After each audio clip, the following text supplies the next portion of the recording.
Hey, welcome to the Right Focus Healthcare LLC educational channel. As we know, there are many respiratory inhalers available on the market, each belonging to different classes. In previous videos, I have covered asthma inhalers and proper inhaler techniques, and also we did a comparison of trilogy versus Breztri.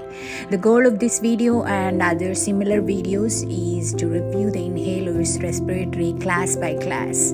This will help nurse practitioners and other clinicians gain a thorough understanding of each type of inhaler so they can use this knowledge effectively in clinical practice.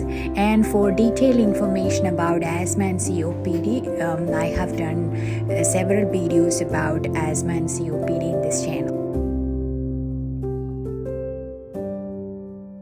Next is the same class of medication, Breo and Symbicort. Let us compare.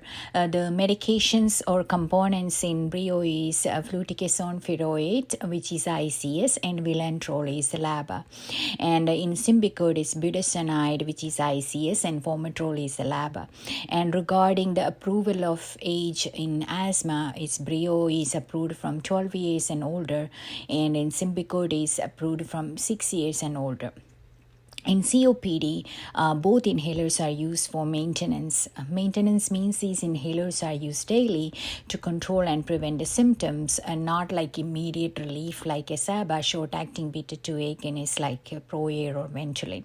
And also, the LABA cannot be used alone anymore for asthma maintenance according to latest GINA recommendations, because this one advantage of this is that this avoid the confusion with rescue inhalers like albuterol, short-acting beta-2 agonist, or levalbuterol. The patients use it for symptom relief. So the LABA cannot be prescribed alone anymore for asthma. So there will be always LABA plus ICS. And then number two, another advantage is that LABA combined with an ICS, it helps in controlling inflammation and preventing exacerbations or hospitalization risk. Next is dosing or the frequency of the inhalers.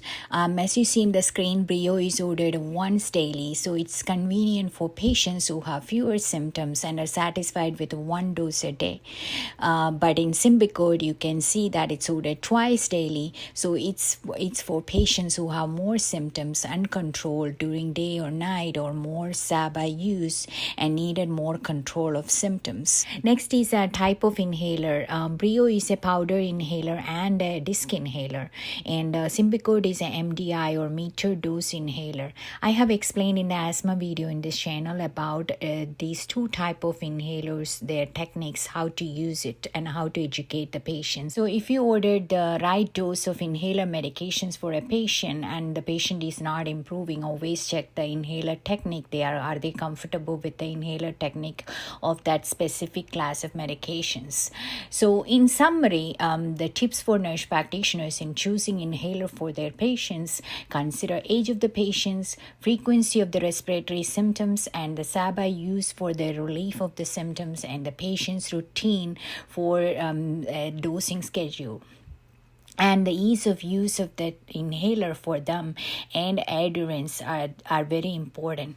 Once daily dosing improves the compliance for less symptomatic patients, while the twice daily like Symbicort dosing better control for those who have persistent symptoms. Next is the Breo and Symbicort dosages in asthma and COPD.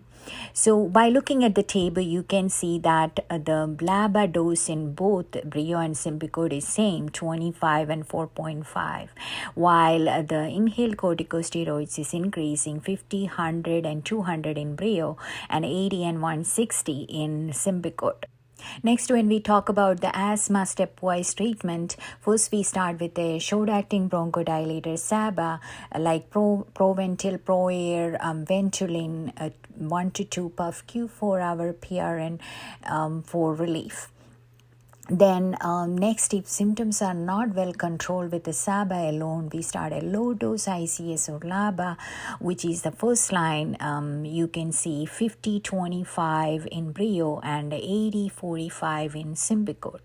And then if symptoms are not controlled with the low-dose ICS LABA, we will increase it to medium dose. In Breo, it is 125, and in Symbicort, it's 164.5.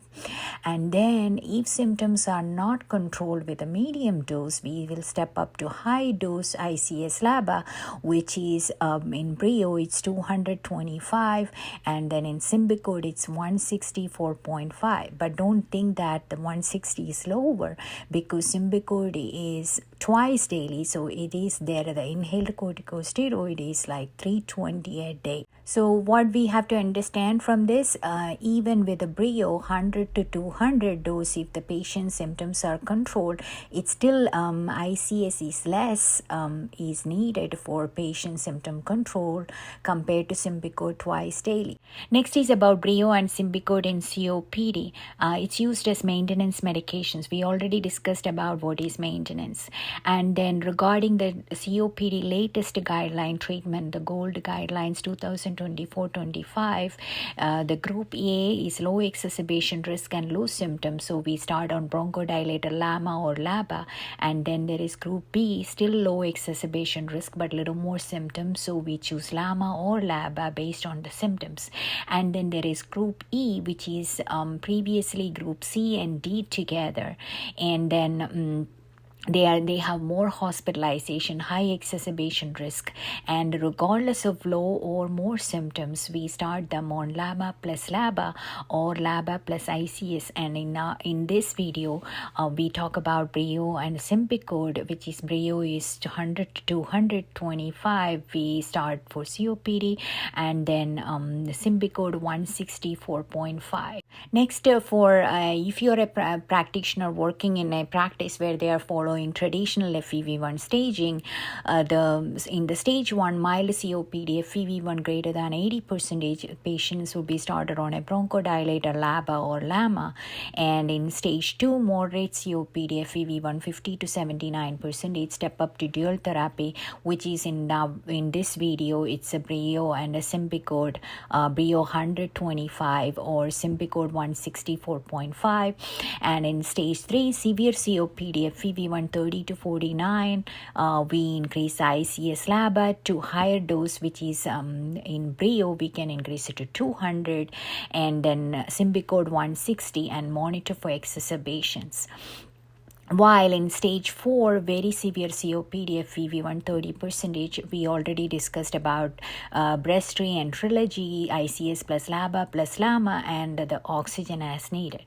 So in summary, in asthma, the doses are decided to control the severity and prevent exacerbation, which may require or from lower to higher or adjust doses based on symptoms.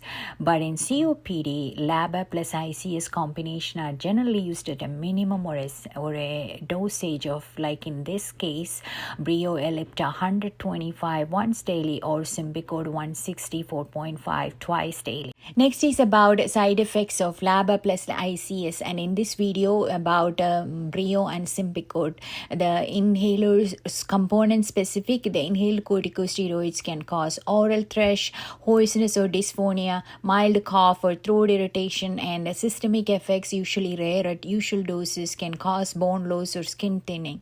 So what we can do about these side effects, educate the patients to rinse mouth after use of these inhalers to reduce the thrush, monitor oral cavity and pharynx for throat irritation or thrush, and then check vitamin D and bone health in patients who are on long-term ICS. And then LABA specific side effects, it can cause tremor, palpitation, and increased heart rate. So these effects are usually mild in regular patients, but for patients who have history of heart disease, we just monitor for LABA is causing any palpitations or a mild arrhythmias. Hey, concluding this educational video here, by now you would have an understanding of LABA plus ICS, specifically Breo and Symbicort, their use, their indications and differences in asthma and COPD, and their dosages and side effects. If you found this educational video helpful and want more videos like this about inhalers, please subscribe to this channel. Thank you.